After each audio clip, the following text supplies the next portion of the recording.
Hi friends, welcome to ASRA, Advocates Association for Social Responsibility and Awareness. వినియోగదారుల హక్కులపై అవగాహన కల్పించడం, వారి హక్కులకు భంగం వాటిల్లినప్పుడు వారి కోసం వినియోగదారుల కోర్టులో కేసెస్ ఫైల్ చేసి వారికి న్యాయం అందించడమే ప్రధాన ఉద్దేశంగా చేస్తున్న ఈ ప్రయాణంలో టుడే న్యూస్ ఛానల్ వారి సౌజన్యంతో ప్రతిరోజు ఒక్కొక్క కేస్ ఫ్యాక్ట్స్ ని మీ ముందు తీసుకురావడానికి చాలా ప్రత్యేకంగా ఈ యొక్క కార్యక్రమాన్ని ఏర్పాటు చేశారు టుడే న్యూస్ ఛానల్ వారు. అయితే నా పర్సనల్ రిక్వెస్ట్ ఏంటంటే today we are discussing about an insurance case facts అండి. ఇది మీరు పూర్తిగా వినాలి, పూర్తిగా అర్థం చేసుకోవాలి. పూర్తిగా అర్థం చేసుకున్న తర్వాత అవగాహన 10 మందికి కల్పించాలన్న ప్రధాన ఉద్దేశం అండి.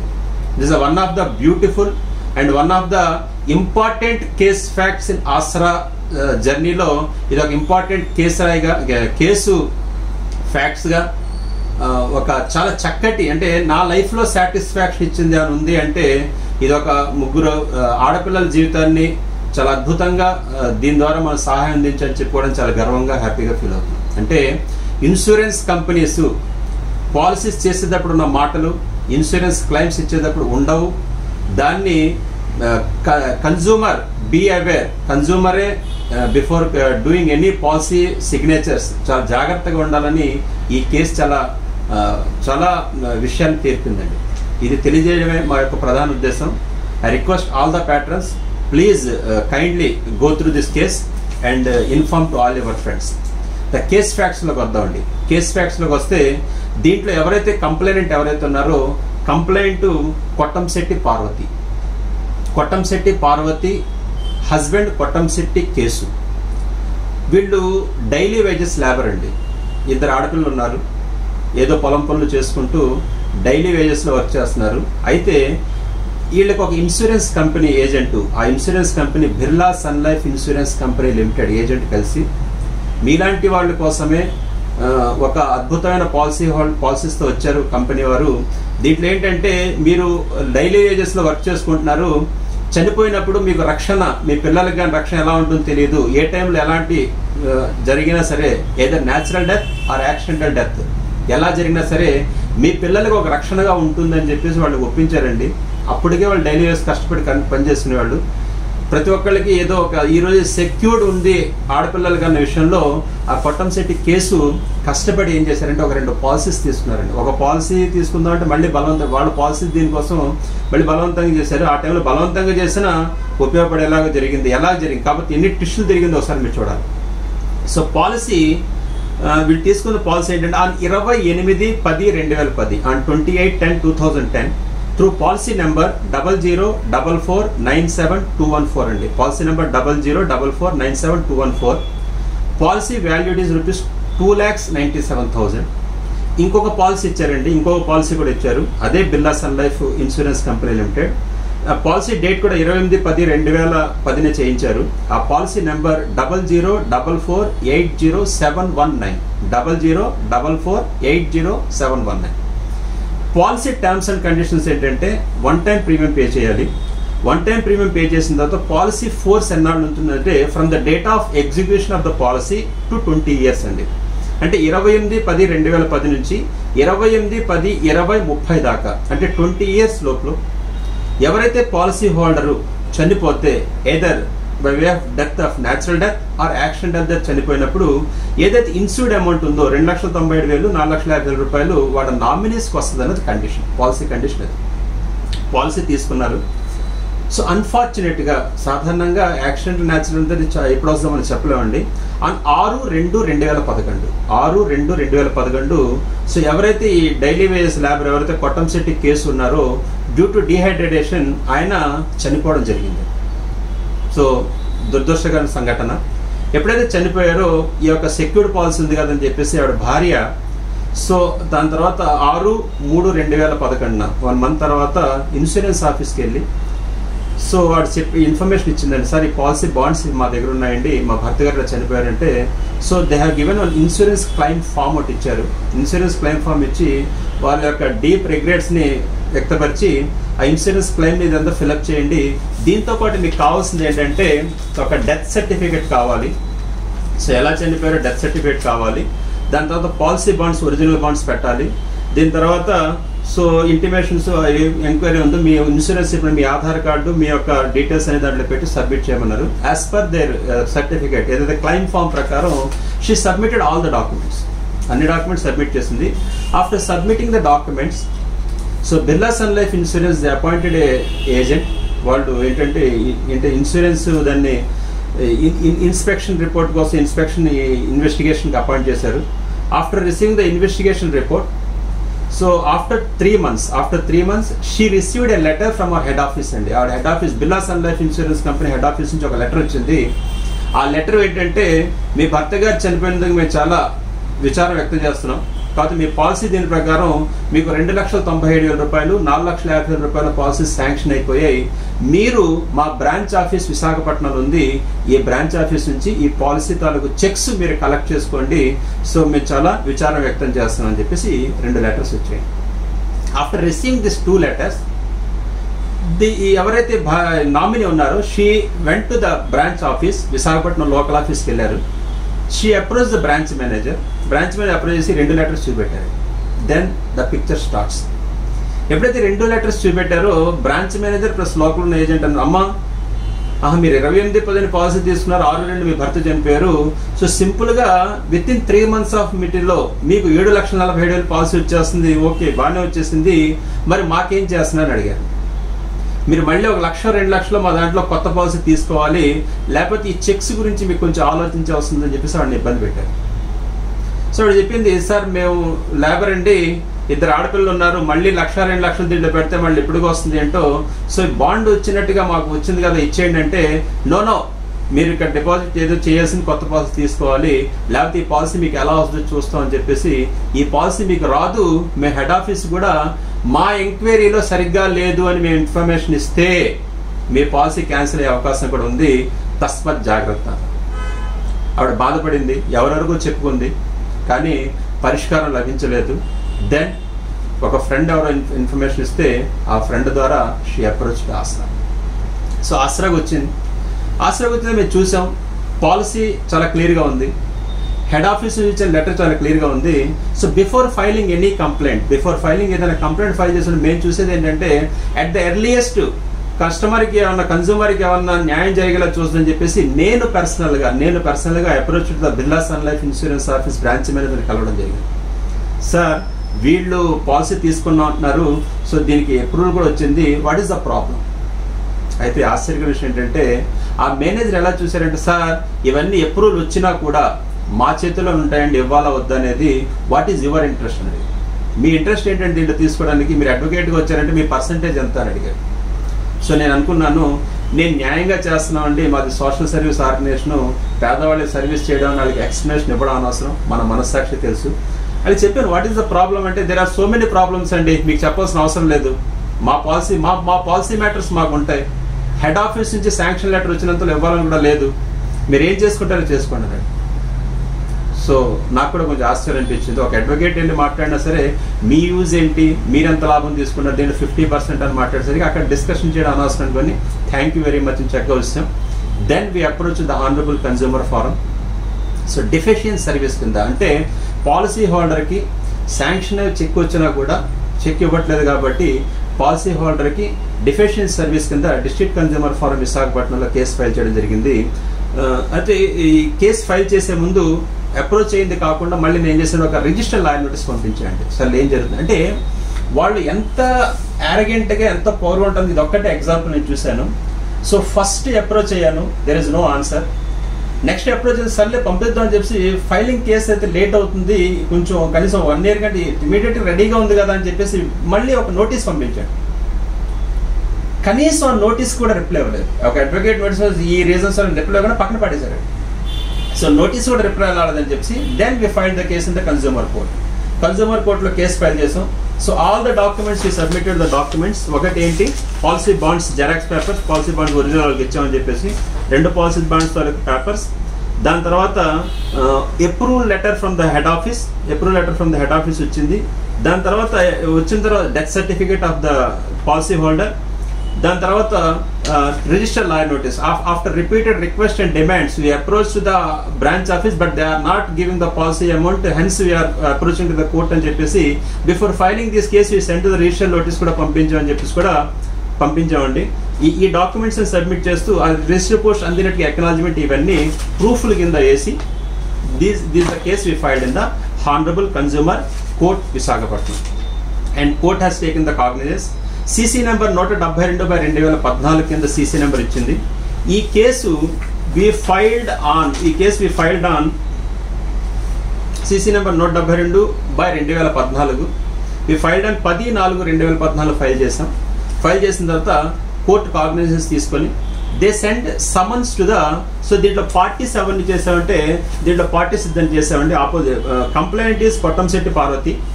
Opposite parties are the branch head claim department Birla Sun Life Insurance Company Limited. So Thane lo claim department represented by chief manager and okati tarvata Birla Sun Life Insurance Company Limited represented by its branch manager Eswar Paradise Dwarka Nagar Main Road Visakhapatnam. ఇద్దరిని opposite parties చేసి complaint గా పెట్టి case file చేసాం. File చేసిన court cognizance తీసుకుని summons పంపించింది.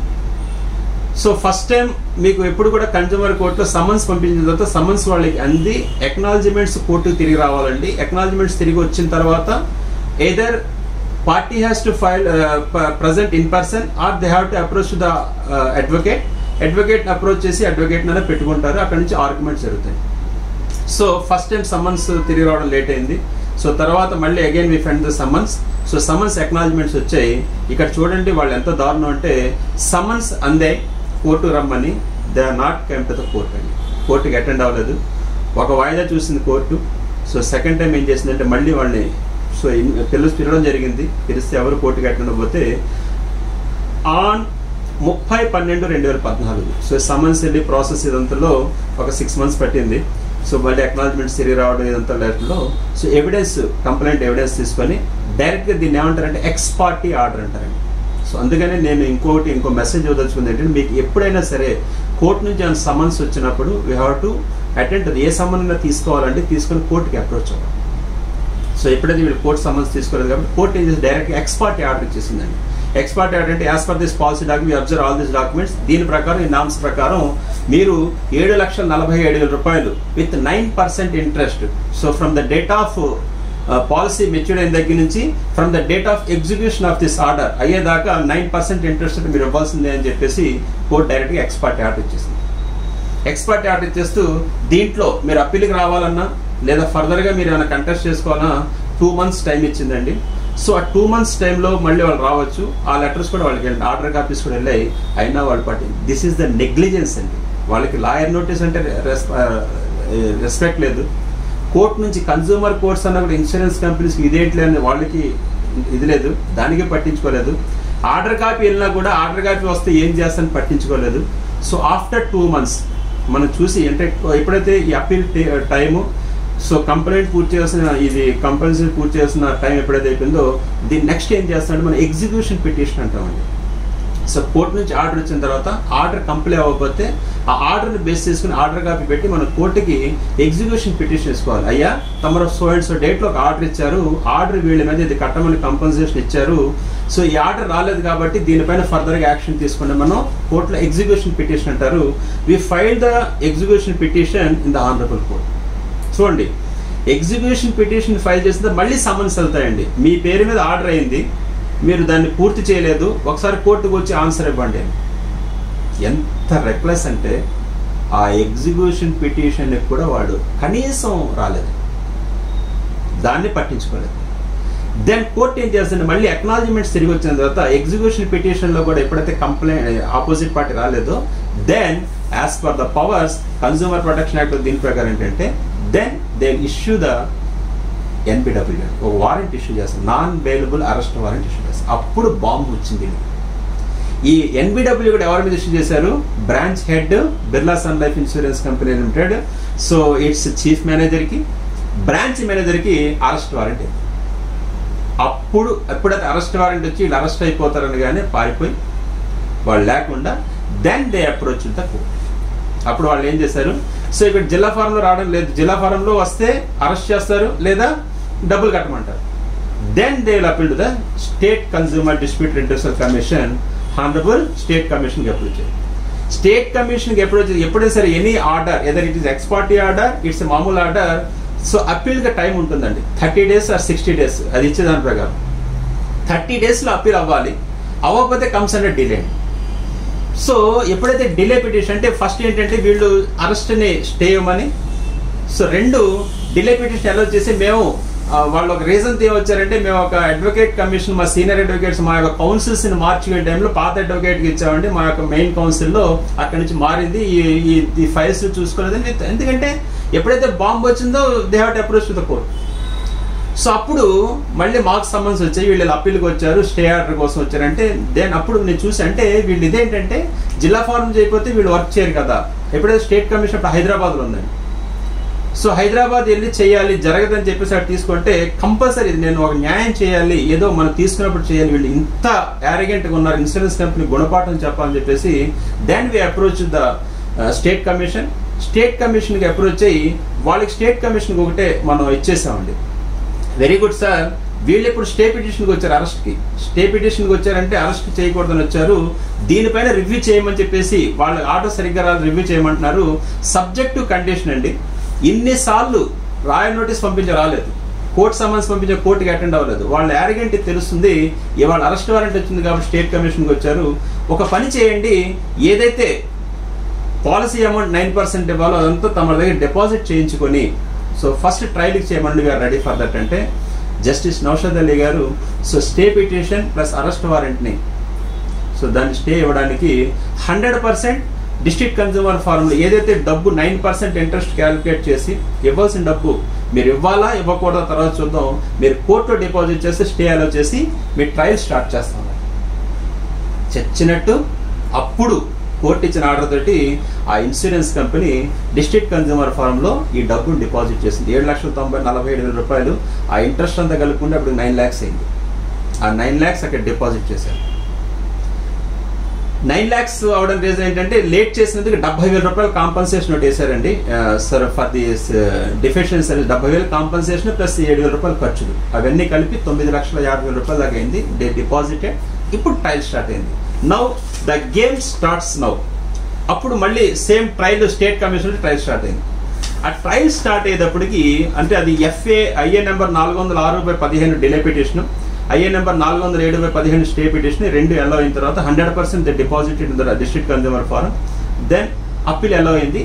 State commission appeal number 39/2017 39/2017. ఇప్పుడు game సరిగ్గా స్టార్ట్ అయింది. అప్పుడు మళ్ళీ అక్కడ నుంచి చాలా ఇన్సూరెన్స్ అడ్వకేట్స్ అంటే senior most advocates, so insurance వాళ్ళు ఇచ్చిన దాని ప్రకారం వాళ్ళు కూడా ఏంటంటే ఎనీ అడ్వకేట్ ఏదైనా వాళ్ళు ఇచ్చిన నామ్స్ ప్రకారం represent in the court. So వాళ్ళు ఏమంటారంటే ఇప్పుడు మళ్ళీ కంటెస్ట్ అండి, అక్కడ ట్రయల్ స్టార్ట్ అయింది. నేను లోయర్ కోర్టులో ట్రయల్ జరగలేదు కాబట్టి ట్రయల్ స్టార్ట్ అయింది. వాళ్ళు ఏమంటారంటే అసలు ఒక కొత్త ప్లాన్తో వచ్చారండి, నేను ఆశ్చర్యపోయాను ఈ రకంగా కూడా చేస్తుందా అని చెప్పేసి. ఇన్సూరెన్స్ కంపెనీ ఏముంటుందంటే సార్ ఏదైతే కొట్టంశెట్టి కేసు ఉన్నారో కొట్టంశెట్టి కేసు అని ఆయన 28/10/2010 డాక్యుమెంట్ వాస్తవేనండి, ఈ ఇన్సూరెన్స్ ఇచ్చింది మేమే, సో ఇదంతా కరెక్టే. కాకపోతే మా ఎంక్వైరీలో అర్థమైంది ఏంటంటే ఆయన 25/10/2010 చనిపోయాడండి, 25/10/2010 చనిపోయాడు. కాకపోతే 28/10/2010 చనిపోయిన వ్యక్తికి మా దగ్గర వచ్చే పాలసీ కట్టేసి తీసుకున్నారని చెప్పేసి వచ్చారు. 28/10/2010 పాలసీ అంటే చనిపోయిన తర్వాత వచ్చి తీసుకున్నారు కాబట్టి so as per the Indian contract act అంటే ఇన్సూరెన్స్ ఏంటి టైం ప్రకారం తీసుకోలేదు కాబట్టి under section 19 of Indian contract act 1872 ప్రకారం అసలు ఈ క్లయింట్కి మాకు అసలు అగ్రిమెంటే లేదండి. సో ఆయనది అసలు ఇన్సూరెన్స్ చల్లదని వచ్చాడు, చనిపోయిన వ్యక్తి పాలసీ తీసుకున్నాడని. రెండోది ఏమన్నంటే అవుట్ ఆఫ్ ద పాలసీ తీసుకున్నాడు. అప్పుడు మేము ఆర్గ్యూ చేసి ఏంటంటే వెరీ గుడ్ బాగుందండి, 25/10/2010 ఆయన తీసుకున్నాడు, చనిపోయారని వీళ్ళు అంటున్నారు. కాబట్టి as per births and certificate ఏంటిది so births and deaths act 1969 ప్రకారం గ్రామ పంచాయత్ డెత్ సర్టిఫికేట్ ఇచ్చిందండి. ఆ డెత్ సర్టిఫికేట్ 6/2/2011 చనిపోయినట్టుగా డెత్ సర్టిఫికేట్ ఇచ్చింది. గవర్నమెంట్ అఫీషియల్ ఆఫ్టర్ ఎంక్వైరీ ఇచ్చింది 6/2. సో వీళ్ళు 25/10 ఎలా చనిపోయారని వీళ్ళు అంటారు, దీనికి ఎవిడెన్స్ ఏముంది అని చెప్పేసి మేము ఒకటి తీసుకున్నాం, ఈ యాక్ట్ ప్రకారం ఇది పెట్టామని. 2 మీరు 2 కంటెస్ట్ తీసుకోండి. ఒకటి గ్రామ పంచాయతీ ఇచ్చిన డెత్ సర్టిఫికేట్ 1969 యాక్ట్ ప్రకారం వాళ్ళు ఆదర్శం గవర్నమెంట్ సర్టిఫికేట్ డెత్ సర్టిఫికేట్ ఉంది, ఇదొకటి. 2 at the time of execution the policy ఇచ్చేటప్పుడు ఏజెంట్ ఉంటాడు, ప్రతి పాలసీకి ఏజెంట్ ఉంటాడు. ఈ సంతకం నా ముందు చేశాడు, ఏజెంట్ కోడ్ తోటి పాలసీ పెడతారండి. అంటే ఏజెంట్ కూడా ఫ్రాడా, అంటే ఏజెంట్ కూడా సో పాలసీ ఉన్నారు కాబట్టి ఈ 2 సాక్ష్యాన్ని పరిగణలో తీసుకోవాలి మీరు. కాబట్టి వీళ్ళు చెప్పింది అబద్ధం అని చెప్పేసి మేము ఆర్గ్యుమెంట్ చేస్తామండి. అయితే సో దెన్ కోర్టు ప్రశ్నించిందండి, వెరీ గుడ్, మరి వీళ్ళు డెత్ సర్టిఫికేట్ ప్రకారం 6/2 ఉంది, మీరు 25/10 చనిపోయారు అంటున్నారు. సో రెండోది మీ ఏజెంట్ కూడా సాక్ష్యం ఉన్నాడు, దీనికి మీ ఆన్సర్ ఏంటంటే మళ్ళీ కొంచెం టైం తీసుకొని. ఆశ్చర్యకర విషయం ఏంటంటే చూడండి ఎంత దారుణ విషయం జరిగిందో. ఒక 1 మంత్ టైం తీసుకొని మళ్ళీ వాళ్ళ ఒక ఫ్రెష్ అప్లికేషన్తో వచ్చారండి. Application affidavit given by the గ్రామ పంచాయత్ సర్పంచ్ అండి. ఐ వాస్ క్వైట్ సర్ప్రైజింగ్, చాలా ఆశ్చర్యంగా ఫీల్ అయ్యాను. గ్రామ పంచాయత్ సర్పంచ్ ఏమొచ్చాయంటే, మాకు 6/2/2010 ఒక అప్లికేషన్ వచ్చింది, కొట్టంశెట్టి కేసు చనిపోయాడని. సో గ్రామ పంచాయతీ డెత్ సర్టిఫికేట్ ఇచ్చేటప్పుడు మేము ఎంక్వైరీ ఏమి చెయ్యం, కేవలం వాళ్ళ అప్లికేషన్ బేస్ చేసుకొని మేము డెత్ సర్టిఫికేట్ ఇచ్చేస్తాం. కాకపోతే ఇన్సూరెన్స్ కంపెనీ మళ్ళీ మాకు అప్రోచ్ అయిన తర్వాత అప్పుడు కేస్ ఫ్యాక్ట్స్లోకి మేము పూర్తిగా వెళ్ళి మాకు అర్థమైంది ఏంటంటే, మేము అప్పుడు 2011లో ఏవైతే డెత్ సర్టిఫికేట్ ఇచ్చామో ఆ డెత్ సర్టిఫికేట్ తప్పు. ఆ మనిషి చనిపోయింది 6/2/2011 కాదు, 25/10/2010 చనిపోయాడు. కాబట్టి గ్రామ పంచాయతీ ఓన్లీ వాళ్ళు ఇచ్చిన అప్లికేషన్ బేస్ చేసుకుని ఇచ్చింది. ఈ ఇన్సూరెన్స్ కంపెనీ చేయమన్న ఎంక్వైరీ ప్రకారం చేస్తే ఆయన చనిపోయిన డేట్ తప్పు, మాతో అబద్ధం ఆడి తప్పు డెత్ సర్టిఫికేట్. ఎంత దారుణం చూడండి. ఇట్స్ వెరీ వెరీ చాలా దారుణ విషయం ఏంటంటే, గ్రామ పంచాయతీ సర్పంచ్ని కూడా మేనేజ్ చేసి గవర్నమెంట్ రికార్డ్స్ కూడా మేము ఎంక్వైరీ సరిగ్గా చేయకుండా ఇచ్చేసాం, ఆ డెత్ సర్టిఫికేట్ రాంగ్ అని చెప్పేసి గ్రామ పంచాయతీ సర్పంచ్ ఒక అఫిడవిట్ వేయించారు. ఇది చాలా దారుణ విషయం.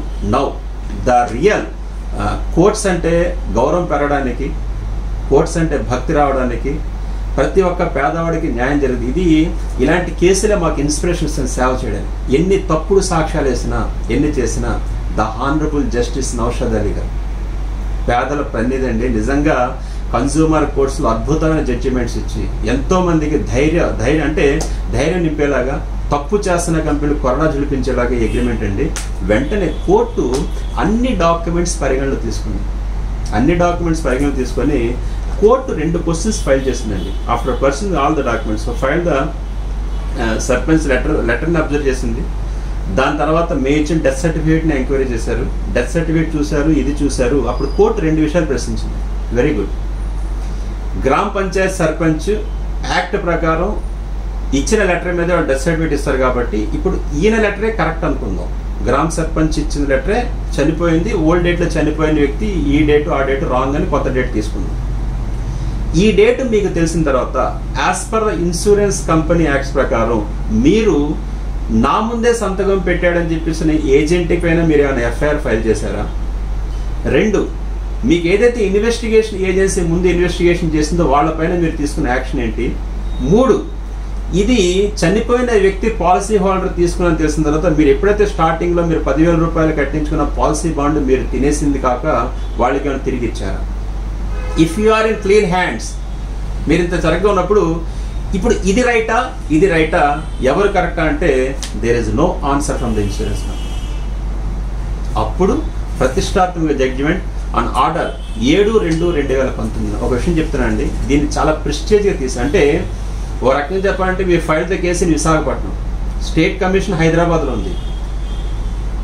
సో ఇన్సూరెన్స్ కార్పొరేట్ సెక్టర్ ఏం చేస్తుందంటే వినియోగదారుడు జిల్లా ఫార్మంతో ఇక్కడ తిరుగుతారు, స్టేట్ కమిషన్స్కి నేషనల్ కమిషన్స్కి వెళ్తే వీళ్ళు రాలేరు, అక్కడ వాళ్ళకున్న అడ్వకేట్స్ తోటి దీంతో వాళ్ళు అక్కడ కేసెస్ వేసుకొని దీన్ని తిరగలేని పరిస్థితుల్లో అక్కడ కేసుని చేసుకునే విషయంలో చాలా ఇబ్బంది పడుతుంటారు.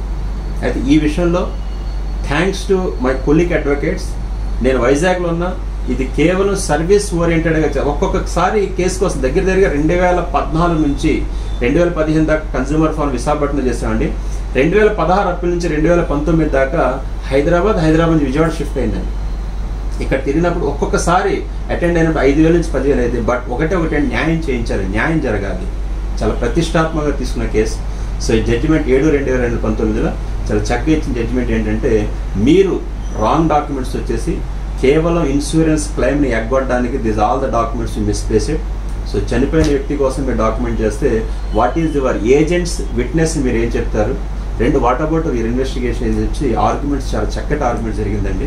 జరిగిన తర్వాత ఫైనల్గా 7/2 వాళ్ళ అప్పీల్ని డిస్మిస్ చేస్తూ డిఫిషియన్సీ సర్వీస్ కింద మీరు 70,000 రూపాయలు కాంపన్సేషన్ ఇవ్వాల్సిందే, లేట్ అయిందని కూడా 9% ఇంట్రెస్ట్ కట్టాల్సిందే అని చెప్పేసి డైరెక్ట్గా జడ్జిమెంట్ ఇచ్చారు. సో ఆ జడ్జిమెంట్ తర్వాత మళ్ళీ మీరు కావాలంటే నేషనల్ కమిషన్కి అప్పీల్కి వెళ్ళండి. 30 డేస్లో అయిన తర్వాత మీరు కోర్టు నుంచి మీరు అమౌంట్ విత్డ్రా చేసుకోవచ్చు అని చెప్పేసి ఆర్డర్ ఇచ్చేసరికి 30 డేస్ తర్వాత వాళ్ళు ఇంకా వెళ్ళడం లేదు, ఎందుకంటే స్టేట్ కమిషన్ జరిగింది. సో ఆఫ్టర్ 30 డేస్ సో ఏదైతే క్లైమ్ టోటల్గా చేసామండి, ఈ కేసు జరిగేంత వరకు 9 లక్షలు కాస్త దగ్గర ఇంట్రెస్ట్ కోర్టులో ఉంది కాబట్టి అవన్నీ ఇంట్రెస్ట్ అనేది దగ్గరగా 12,75,000 రూపీస్ దాకా పాలసీ వచ్చింది. So friends, this the one of the beautiful judgement. ఒక సాటిస్ఫాక్షన్ ఏంటంటే పేదవాళ్ళకి 2 ఆడపిల్లలండి. సో తండ్రి చనిపోయిన 2 ఆడపిల్లలకి ఈ కేసులో నాకు ఎంత సెల్ఫ్ సాటిస్ఫాక్షన్ వచ్చిందంటే ఒక కుటుంబాన్ని న్యాయం చేయగలిగాం. సో దీన్ని ఇన్స్పిరేషన్ తీసుకొని చాలా ఇన్సూరెన్స్ కంపెనీస్ చేస్తున్న దానిపైన పాయింట్స్ రైట్ వస్తాయి. So one of the beautiful judgement. ఇలాంటి కేసులు చేస్తున్నప్పుడు, ఇలాంటి న్యాయం జరుగుతున్నప్పుడు చేస్తున్న సేవకి, చేస్తున్న విధానానికి తోటి అడ్వకేట్స్ యొక్క సహకారంతో, అంటే ఈ కేసు చేసేటప్పుడు 100 సార్లు తిరగకుండా నాకు లోకల్ అడ్వకేట్స్, హైదరాబాద్ అడ్వకేట్స్ అంత సహకారం జరిగింది. సో ఈ కేస్ ఫ్యాక్ట్స్ డీటెయిల్స్ కూడా మీరు చూడాలంటే www.asra.in ఆస్రా వెబ్సైట్లోకి మీరు లాగిన్ అయ్యి కేస్ ఫ్యాక్ట్స్ చూడొచ్చు. If any more clarification or any more cases, any complaints, please feel free to contact me. 9246678557 contact చేయండి. అలాగే దయచేసి ఈ కేస్ ఫ్యాక్ట్స్ని టుడే న్యూస్లో సబ్స్క్రైబ్ చేయించి సో అందరికీ షేర్ చేసి 10 మందికి. My final message is once, insurance తీసుకోవడం ఎంత ఇంపార్టెంటో, ఇన్సూరెన్స్ తీసుకునేటప్పుడు దాని తాలూకా షరతుల్ని, దాని తాలూకా విధానాల్ని so be aware of the consumer. మీరు జాగ్రత్తగా ఉండి 10 మందికి హెల్ప్ చేస్తూ ఎవరూ నష్టపోకుండా మోసపోకుండా చూడాలని కోరుకుంటూ మరొక కేసు వివరాలతోటి మళ్ళీ మీ ముందుకు వస్తాం. I wish all the best. Thank you very much.